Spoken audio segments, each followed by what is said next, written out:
Hello বন্ধুরা, নতুন এক ভিডিওতে আপনাদের সকলকেই স্বাগত জানাই। আর আজকের এই ভিডিওতে আমি আপনাদের সামনে তুলে ধরতে চলেছি ঐতিহ্যের জেলা নদিয়ার এক ঐতিহাসিক স্থান মায়াপুর, যা ইদানিং পশ্চিমবঙ্গের এক জনপ্রিয় স্থানও বটে। তো আপনি এখানে সহজেই কিভাবে আসবেন, খুব অল্প টাকাতেই কোথায় থাকতে পারবেন, কি খাবেন, আর সময়ের ফাঁকে এই মায়াপুরে কোন দর্শনীয় স্থানগুলি ঘুরে দেখবেন, এই সব কিছুই চলুন জেনে নেওয়া যাক এই ভিডিওর মাধ্যমে।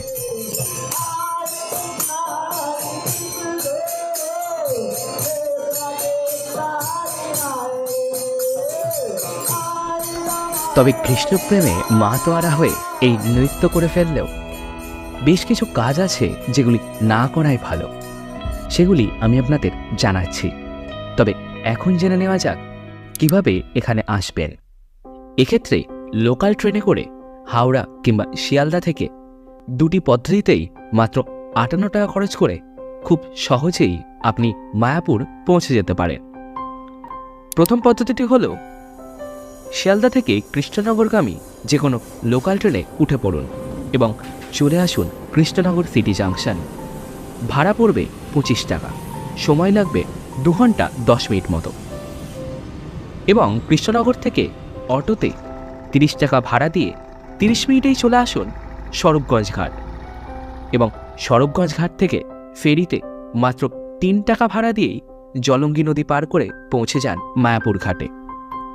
অর্থাৎ 58 টাকাতেই আপনি পৌঁছে গেলেন শিয়ালদা থেকে মায়াপুর।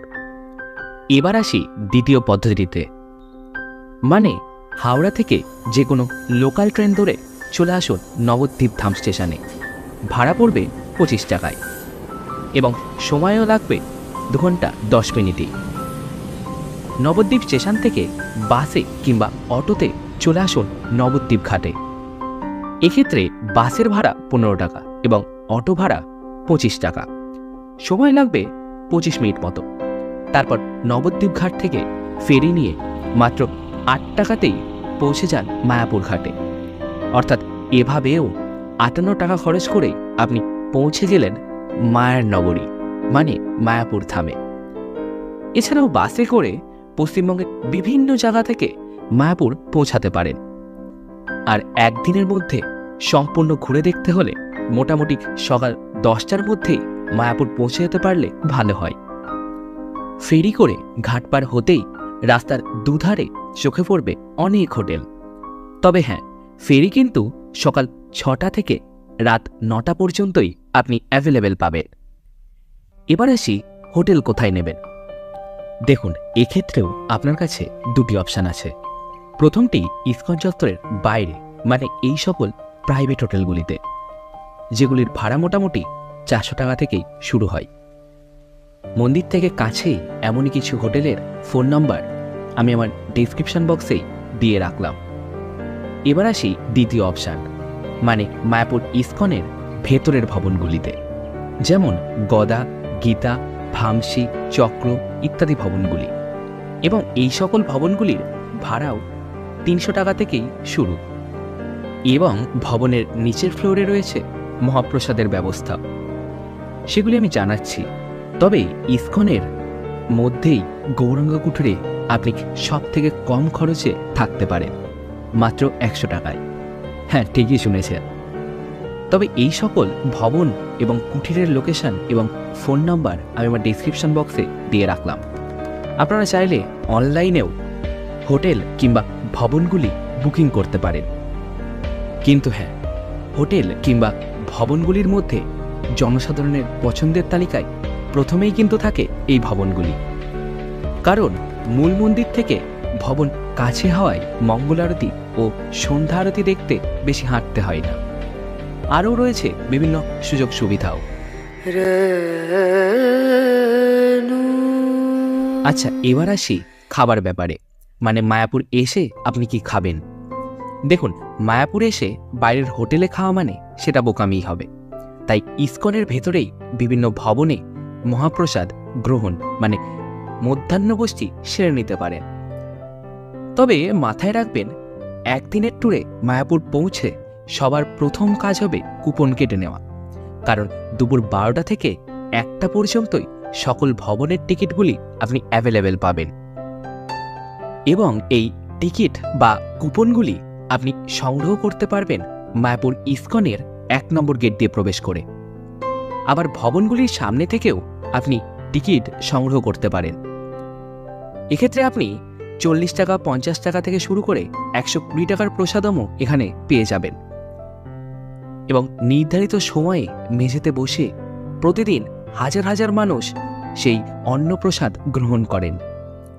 তবে বৃদ্ধদের জন্য রয়েছে টেবিল চেয়ারের ব্যবস্থাও।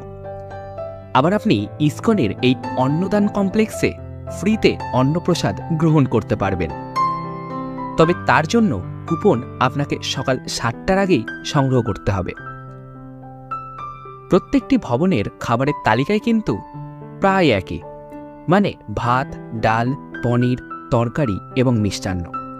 এভাবেই যত বেশি টাকার টিকিট তত বেশি পদ যুক্ত হবে। তাই আপনি যদি চান তবে রাত্রির প্রসাদের কুপনও আপনি এই কুপন কাউন্টার থেকেই সংগ্রহ করতে পারেন।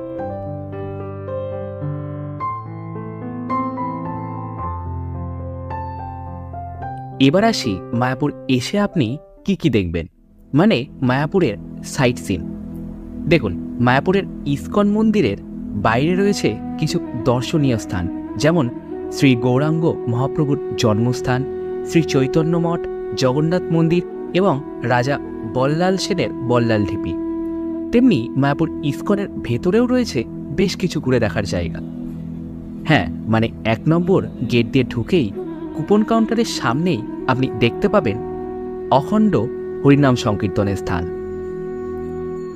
যেখানে শ্রীল প্রভুপাদের মূর্তির সামনে এবং নিতাই গৌরাঙ্গের মূর্তির পাশে দিবারাত্রি নির্বিশেষে হরিনাম সংকীর্তন চলে। আচ্ছা, এই স্থান থেকে বেরিয়েই তোমরা দেখে নিতে পারো চন্দ্রোদয় মন্দিরের দৈনিক অনুষ্ঠানের সূচি, মানে মঙ্গলারতি, ভাগবত পাঠ, ভোগারতি এবং সন্ধ্যারতির সময়।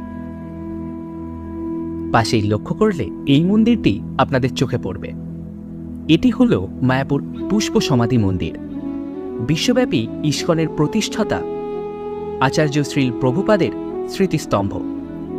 তো মন্দিরটির সামনে আসলেই তোমরা দেখতে পাবে জুতো, মোবাইল, ব্যাগ জমা রাখার কাউন্টার।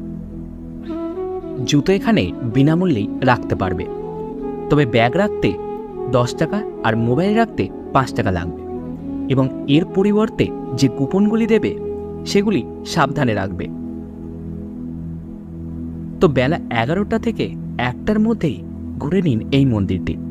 মন্দিরের ভেতরে আপনি দেখতে পাবেন শ্রীল প্রভুপাদের একটি বড় মূর্তি এবং তার ব্যক্তিগত জিনিসপত্র, বই, তার জীবন ও তার কর্মকাণ্ড খুব সুন্দরভাবে প্রদর্শন করে রাখা হয়েছে। তবে 15 টাকার টিকিট মূল্য দিয়েই কিন্তু এই মিউজিয়ামটি দেখতে হবে। এবার মন্দির থেকে বেরিয়ে নবনির্মিত চন্দ্রোদয় মন্দিরের সামনে দিয়েই 1টার মধ্যেই হেঁটে চলুন গোশালার দিকে। আর হ্যাঁ, প্রত্যেকটি জায়গায় কিন্তু ওয়াশরুমের সুব্যবস্থা রয়েছে। রাস্তা ধরে কিছুটা হাঁটতেই দেখতে পাবেন এই প্ল্যানেটোরিয়ামটি বা ডিজিটাল তারামণ্ডলটি। এখানে সমুদ্র মন্থন সহ বিভিন্ন 3D শো আপনি দেখতে পাবেন।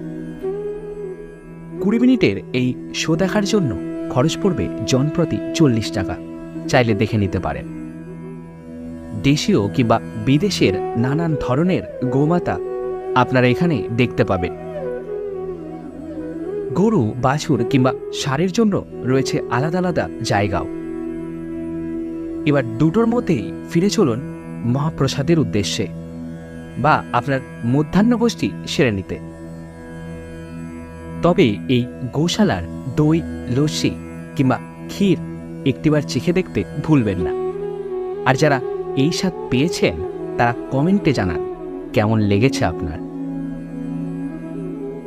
তো 2টো থেকে 3টের মধ্যেই লাঞ্চ সেরে কিছুটা বিশ্রাম নিয়ে আর না হেঁটে একটা টোটো নিয়ে এবার বেরিয়ে পড়ুন মায়াপুর ইসকনের বাইরের দর্শনীয় স্থানগুলি ঘুরে নিতে। এক্ষেত্রে আপনার লিস্টে 3টি জায়গা অবশ্যই রাখবেন। প্রথমটি হল নিমাইয়ের জন্মস্থান। 1870 সালে ভক্তিবিনোদ ঠাকুর এই স্থানে মহাপ্রভুর এই মন্দিরটি নির্মাণ করে। এই মন্দিরে ছবি তোলা নিষিদ্ধ, তাই মন্দিরের ওপাশে নিম গাছের তলায় শ্রী চৈতন্য মহাপ্রভুর চরণ যুগলের ছাপ আজও রাখা রয়েছে, সেটিও আপনি দেখে নিতে পারেন। এবার চলুন দ্বিতীয় স্থানটি দেখে নিতে। আচার্য ভক্তি সিদ্ধান্ত সরস্বতী প্রতিষ্ঠিত চৈতন্য মঠ, এবং এখানে একসাথে আপনি অনেকগুলি মন্দির দেখতে পাবেন, এবং দেখতে পাবেন শ্যামকুণ্ড ও রাধাকুণ্ড নামে দুটি পবিত্র কুণ্ড। এছাড়াও রয়েছে শিল প্রভুপাদের ভজন কুঠির এবং শ্রী চৈতন্য মিউজিয়াম।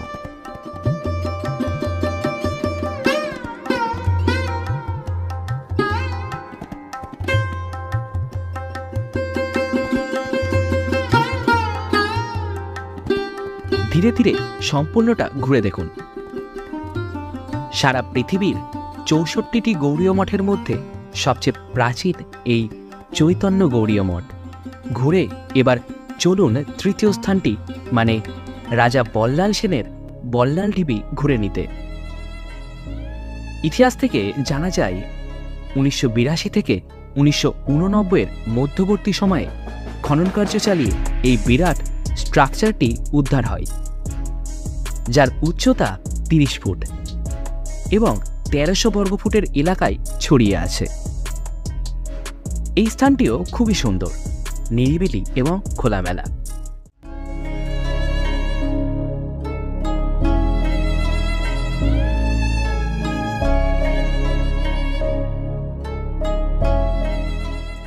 এছাড়াও আপনি দেখে নিতে পারেন চাঁদগাজিয়ার সমাধি ও জগন্নাথ, বলরাম, সুভদ্রা দেবীর মন্দিরও। মোটামুটি 2 ঘন্টার মধ্যে অটো বা টোটো করে ধরুন 300 টাকাতেই এই 5টি স্পট ঘুরে নিতে পারবেন। এবার বিকাল 5টার মধ্যেই ফিরে আসুন এবং নবনির্মিত চন্দ্রোদয় মন্দির, মানে যেটি বিশ্বের বৃহত্তম মন্দির হতে চলেছে, এবার চলুন তারই অন্দরমহল ঘুরে নিতে। আজ থেকে প্রায় 535 বছর আগে ভগবান নিত্যানন্দ প্রভু মায়াপুর পরিক্রমা করে এবং ভবিষ্যৎবাণী করেছিলেন, দেখো হে জীব, এখানে এক অদ্ভুত মন্দির হইবে প্রকাশ, গৌরাঙ্গের নিত্য সেবা হইবে বিকাশ। অর্থাৎ মায়াপুরে একদিন এক অদ্ভুত বিশালাকার মন্দির নির্মাণ হবে, যেখানে গৌরাঙ্গ মহাপ্রভু ও শ্রীকৃষ্ণের নিত্য পূজা খুব ধুমধাম করে অনুষ্ঠিত হবে। 500 বছর আগের সেই ভবিষ্যৎবাণী পূরণের উদ্দেশ্যে শ্রীলাদ প্রভুপাদ ও তার শিষ্যরা 2009 সালে 350 ফুটের উচ্চতা বিশিষ্ট এই বিশাল মন্দির নির্মাণ কার্য শুরু করেন। 1965 সালে শিল প্রভুপাদ দ্বারা স্থাপিত international society of Krishna consciousness, মানে ইসকনের হেডকোয়ার্টার হল এই মন্দিরটি, অর্থাৎ টিওভিপি, টেম্পল অফ বৈদিক প্ল্যানেটোরিয়াম। মন্দিরের ভেতরে ভাগবত গীতা থেকে শুরু করে গোলকের সকল চিত্রই ফুটিয়ে তোলা হবে এবং গর্ভগৃহে পূজিত হবেন 15 জন আচার্য সহ পঞ্চতত্ত্ব এবং রাধা মাধবের মূর্তি। এছাড়াও পূজিত হবে প্রভু নরসিংহদেবের মূর্তিও। মন্দিরের প্রবেশের পথে দেখতে পাবেন জয় ও বিজয়ের এক অসাধারণ মূর্তি। এছাড়াও আরও অনেক কিছু এই মন্দিরে নির্মাণ হতে চলেছে, যা ভারতবর্ষ সহ সারা পৃথিবীর মানুষ প্রথমবার দেখবে। তো এভাবেই মন্দিরটি দেখে এবার বেরিয়ে আসুন এবং চলুন সন্ধ্যা আরতি দেখতে, যার জন্য মেনলি মায়াপুরে আসা। যেহেতু সন্ধ্যা 6টা থেকেই সন্ধ্যা আরতি শুরু হয়, তাই হাতে কিছুটা সময় থাকলে যে মন্দির থেকে বেরোলেন তারই বাঁদিকে মোড়ের মাথায় এই নৃত্যে কিছুক্ষণের জন্য অংশগ্রহণ করতে পারেন। সারাটি দিনের ক্লান্তি দেখবেন এক নিমিষে উধাও।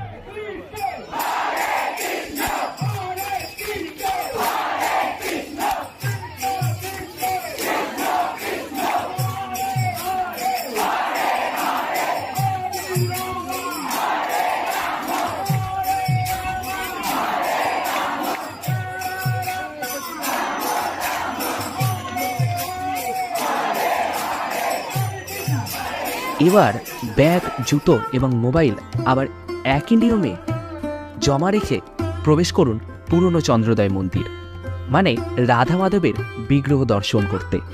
এছাড়াও রয়েছে পঞ্চতত্ত্ব নরসিংহদেবের মূর্তিও।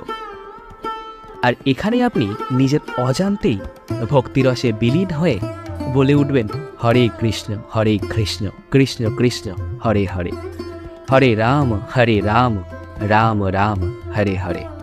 এবং একটা ঘন্টা কিভাবে কেটে যাবে আপনি বুঝতেও পারবেন না। যারা একদিনে ছুটিতে আসছেন তারা মোটামুটি 8টার ট্রেনেই ওই একই রুটেই বাড়ি ফিরে যেতে পারেন।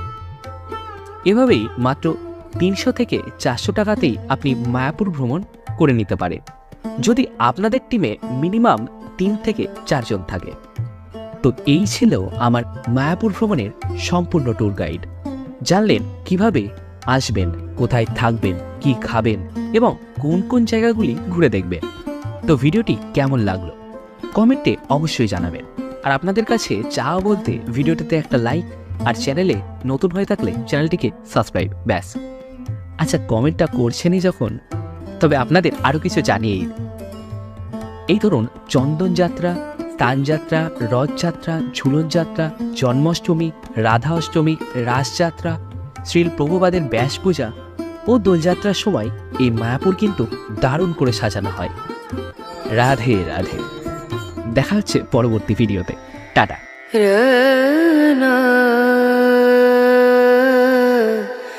রা